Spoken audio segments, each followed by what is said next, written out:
अस्सलाम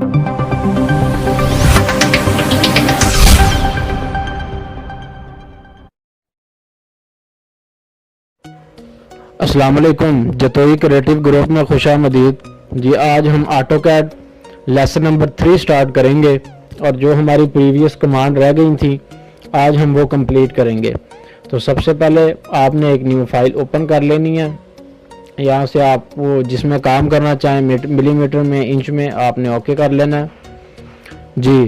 तो जिस तरह हम प्रीवियस ट्यूटोरियल में जो ड्रॉ की कमांड है, जो स्केच की कमांड है, हम वो कर रहे थे, जिसमें से हमारी 3 कमांड जो है वो कंप्लीट हो गई थी, जिनमें line, centre line, construction line कह सकते हैं या सेंटर लाइन, और थर्ड वन पॉली लाइन, ये हमने कंप्लीट कर लिया था।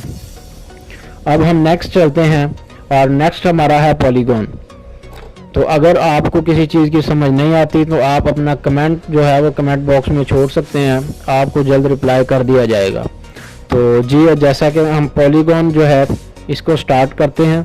जैसे ही मैंने क्लिक किया पॉलीगॉन को तो ये साथ ही इंटर नंबर ऑफ साइड्स पूछ रहा है, जो 4 इंटर हुई हैं। आपको जितनी चाहिए, मैं 6 कर लेता हूँ, ठीक है। 6 करके जैसा ही मैं एंटर करूँगा, आपने एंटर करना है। अब वो पूछेगा इसका radius, specify centre of polygon. ये देखें, अब ये पूछ रहा, ऑप्शंस आ रही हैं, आपने कोई भी एक सिलेक्ट कर लेनी है। ये देखें, ये हमारा 4 था।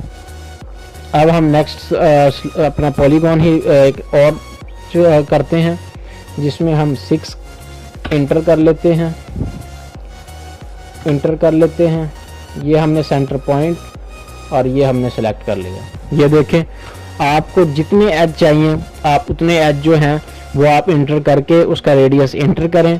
अब ये देखें, पूछ रहा है स्पेसिफाई रेडियस, मैं 2 इंच कर देता हूँ। तो ये देखें, ये 2 इंच रेडियस का जो है ये स्टार्ट हो गया।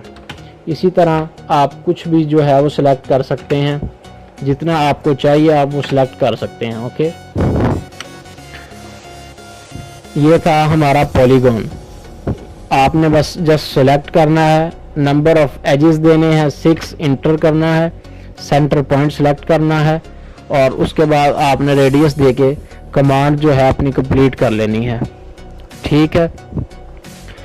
इसी तरह अब हम अपने चलते हैं नेक्स्ट कमांड की तरफ। नेक्स्ट कमांड जो है वो हमारी रेक्टेंगल है। ये तो आपको सबको पता है, ये काफ़ी जो है सॉफ्टवेयर में इस्तेमाल होती है। रेक्टेंगल, सर्कल, लाइन, ये मेन जो है ये आइटम्स हैं और मेन कमांड्स हैं ये वाली। तो आपने जस्ट फर्स्ट पॉइंट सेलेक्ट कर लेना है और सेकंड पॉइंट सेलेक्ट करना है और ये रेक्टेंगल लग जाएगी। अगर आपने साइज़ के साथ काम करना है, ये भी आपको मैं नेक्स्ट जो है वो ट्यूटोरियल में बताऊंगा कि आपने साइज़ के साथ कैसे काम करना है। अभी मैं आपको सिर्फ फ्री हैंड स्केचेस बता रहा हूँ कि आपने फ्री हैंड स्केच किस तरह करना है, लेकिन हम अपने नेक्स्ट ट्यूटोरियल में ये सीखेंगे कि हमने साइजेस के साथ कैसे काम करना है। अभी मैं आपको साइजेस नहीं बता रहा, अभी मैं सिर्फ आपको जस्ट फ्री हैंड स्केचेस बता रहा हूँ जो आपने करने हैं अपने कंप्लीट। ये फ्री हैंड स्केचेस हैं, ओके।